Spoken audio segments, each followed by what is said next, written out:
Hi hello नमस्ते friends, तुमचा माझ्या चॅनलवरती स्वागत आहे। तर आज या व्हिडिओमध्ये मी तुम्हाला मादी फल रसायनाबद्दल मातुलुंग रसायनाबद्दल माहिती देणार आहे। तर हे एक आयुर्वेदिक मेडिसिन आहे ज्याचा वापर खूप सारे लोक करतात। तर या व्हिडिओमध्ये मी तुम्हाला मादी फल रसायनाबद्दल संपूर्ण माहिती देणार आहे, ज्याप्रमाणे याचा वापर कोणाला करायला पाहिजे, याचा वापर केल्याने कोणकोणते फायदे भेटतात, यामध्ये कोणकोणते इन्ग्रेडियंट्स आहेत, याचा वापर कसा करायला पाहिजे, किती दिवसापर्यंत करायला पाहिजे, हे संपूर्ण माहिती मी तुम्हाला या व्हिडिओमध्ये देणार आहे। तर हा व्हिडिओ शेवटपर्यंत पहा। तर व्हिडिओ सुरू करण्याअगोदर जर तुम्ही आमच्या चॅनलवरती नवीन आहात, आमच्या चॅनलला सबस्क्राइब नाही केलात, तर आमच्या चॅनलला सबस्क्राइब करा आणि आमच्या नवीन व्हिडिओच्या नोटिफिकेशनसाठी बेल आयकॉन प्रेस करा। आता पाहूया यामध्ये कोणकोणते इन्ग्रेडियंट्स आहेत, म्हणजे यामध्ये कोणकोणत्या आयुर्वेदिक औषधांचा समावेश केला गेला आहे। तर यामध्ये मादी फल, निंबू रस, अद्रक रस, जीरक, धान्यक, सेंधा नमक अशा दिव्य आयुर्वेदिक औषधांचा समावेश यामध्ये केला गेला आहे।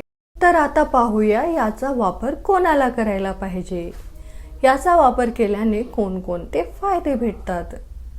तर जर तुम्हाला इंडायजेशनची समस्या आहे, अपचची समस्या आहे, तुम्ही जे जेवण करता त्याचं चांगल्या प्रकारे पचन होत नाही, तुमची भूक कमी झाली आहे, तुम्हाला खूप ॲसिडिटी होत आहे, म्हणजे छातीमध्ये जळजळ फील होत आहे, खूप आंबट ढेकरा येत आहेत, अथवा तुमच्या पोटामध्ये खूप जास्ती गॅस बनत आहे, तुम्हाला कॉन्स्टिपेशन म्हणजे मलबद्धतेची समस्या होत आहे, कधी कधी मळमळल्यासारखं फील होत आहे, कधी कधी उलट्या होत आहेत, तर या सर्व प्रॉब्लेम्समध्ये तुम्ही मातुलुंग रसायनचा वापर करू शकता।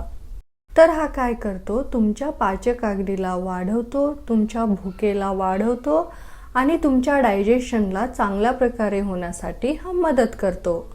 आणि तुम्हाला जे ॲसिडिटीची समस्या आहे अथवा मलबद्धतेची समस्या आहे अथवा नॉसिया वॉमिटिंगची समस्या आहे, तर या प्रॉब्लेम्सना सुद्धा कमी करण्यासाठी हा रसायन मदत करतो। तर याचा वापर दोघे स्त्री आणि पुरुष करू शकतात। पण जे छोटे मुले आहेत अथवा जे गर्भवती स्त्रिया आहेत अथवा जे स्त्रिया आपल्या बाळांना स्तनपान करत आहेत अथवा तुम्हाला कोणती दुसरी अन्य बिमारी आहे ज्यासाठी तुम्ही रेग्युलर मेडिसिन्स घेत आहात, तर तुम्हाला याचा वापर करण्याअगोदर तुमच्या डॉक्टरांना कन्सल्ट करायला पाहिजे। मातुलुंग रसायन घेतल्याने कोणतेही साईड इफेक्ट्स दिसून येत नाहीत। जर तुम्हाला याचा वापर करते वेळेस काही हेल्थ इश्यूज दिसून येत आहेत, तर तुम्हाला याला स्टॉप करून तुमच्या डॉक्टरांना कन्सल्ट करायला पाहिजे। जर तुम्ही सुद्धा याचा वापर करणार आहात, तर तुमच्या डॉक्टरांना कन्सल्ट करूनच याचा वापर करायला पाहिजे, कारण सेल्फ मेडिकेशन हार्मफुल असतो। यासोबत तुम्हाला तुमच्या जेवणामध्ये हेल्दी फूड घ्यायला पाहिजे, हाय फायबर रिच फूड घ्यायला पाहिजे।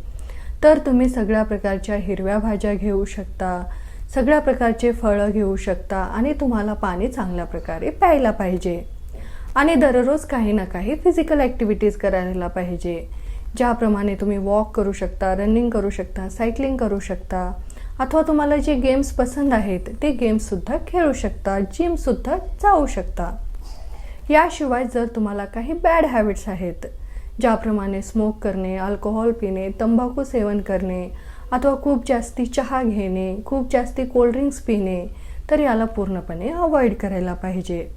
अथवा तुम्ही खूप जास्ती मसालेदार पदार्थ खात आहात, खूप जास्ती मिरचीवाले पदार्थ खात आहात, बाहेरील जंक फूड जास्ती घेत आहात, बाहेरील जेवण जास्ती करत आहात अथवा मैदावाले प्रोडक्ट्स जास्ती घेत आहात, तर तुम्हाला याला सुद्धा पूर्णपणे अवॉइड करायला पाहिजे।